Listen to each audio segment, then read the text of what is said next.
Hello and welcome to MindCare, where we talk about all things mental health, trauma, and how to not only cope but to overcome using Bible, scripture. I forgot what I was going to say, but we can also use research, using research, and also live instances where we have individuals that we can interview and give us some real life questions and answers. So today we have our youth with us who are going to answer some questions for you, especially those who are interested on what the youth are thinking. So let's go ahead and start with some questions. Is that okay with you guys? Awesome, awesome. So the first question that I have is, I think a lot of people want to know, is how should parents talk to their youth? A lot of time, parents are struggling to understand how to get through or say anything for that, so that they can be heard or so that they can actually get an answer from the youth. So it'll be interesting to hear from you guys in terms of how the parents should talk to you guys. What do you think? Okay.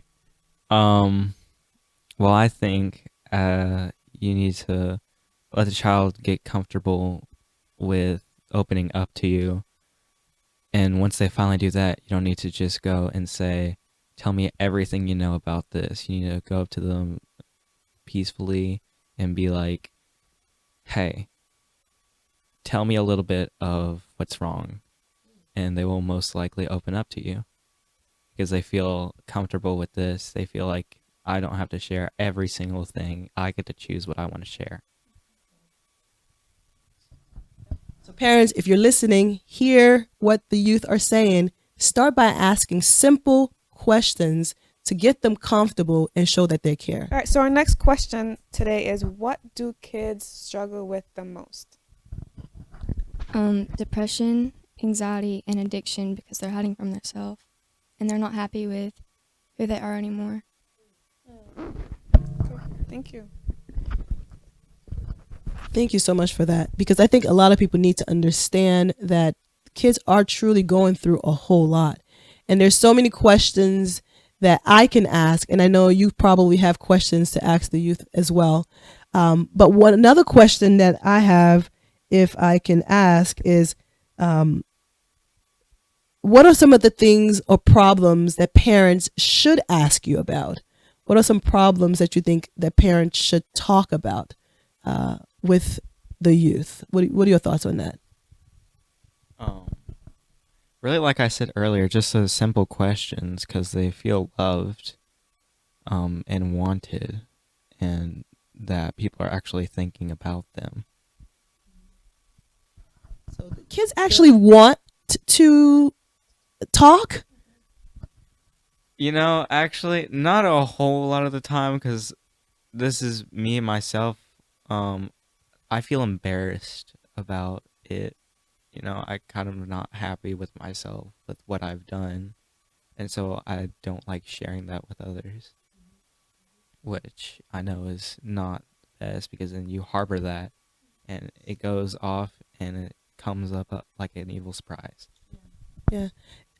That goes back to one of the questions that we had a long time ago in one of the podcasts, is about forgiveness, right? Understanding the concept of forgiveness is so important because we deal with a lot of pain, of shame and guilt, and that carries on even in the relationship with parents as well. Do you have any other questions that you would like to Sure. ask? One of the other questions that we have, or I have, is why are teens so easy to influence? What do you think? Peer pressure and attention, but all people are easy to influence.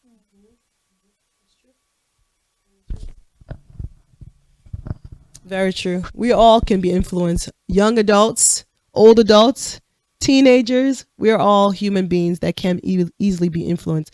So I think that's a very important thing that you mentioned as well. Okay, so my follow-up question to that would be, what are some of the ways that you can influence for good? Or you can be a good influence?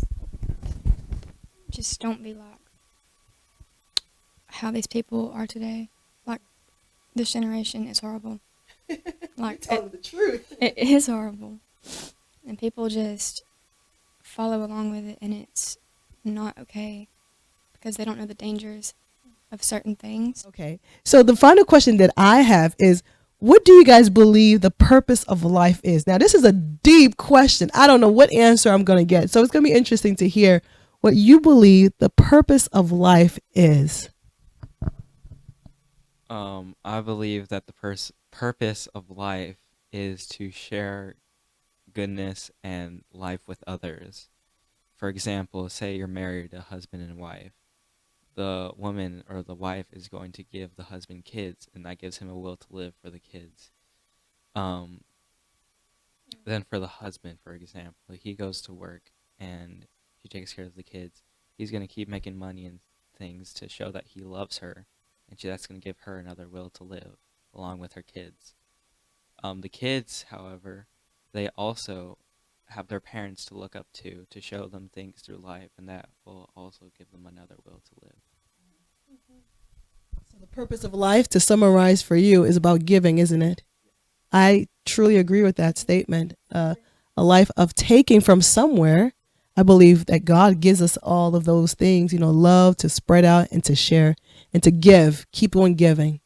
Interesting. Do you have a thought on that? Or I think you will agree? She agrees. Any other question as we close up today? Well, the final question I have, and it's open to anyone, is why do teens resort to self-harm? Why is it that we think that? What was the question again? Why do teens resort to self-harm? Well, as I have heard by someone right here, that it all starts with one person. One person sees another person do the same thing. They're going to try it. It's out of curiosity. It's the human nature. We always want to learn something new, even if it's bad. Say drinking, smoking, all that stuff is because someone saw someone else do it, and they were wondering what it was. So therefore you're saying that it's not natural that we want to harm ourselves. No. It is just by observing someone else. Yes. Okay. That is all we have for today. There's so much more we can share with you, but I want you guys to like, subscribe, and keep talking to the youth. So important. They have a lot to share and a lot for us to learn from them. I want to encourage all you guys as well, if you have any questions, to send it to 706-609-0404, and we will continue to answer your questions. By the way, if you have any questions for the youth too, you can ask, and maybe we'll have some more youth to answer those questions. God bless.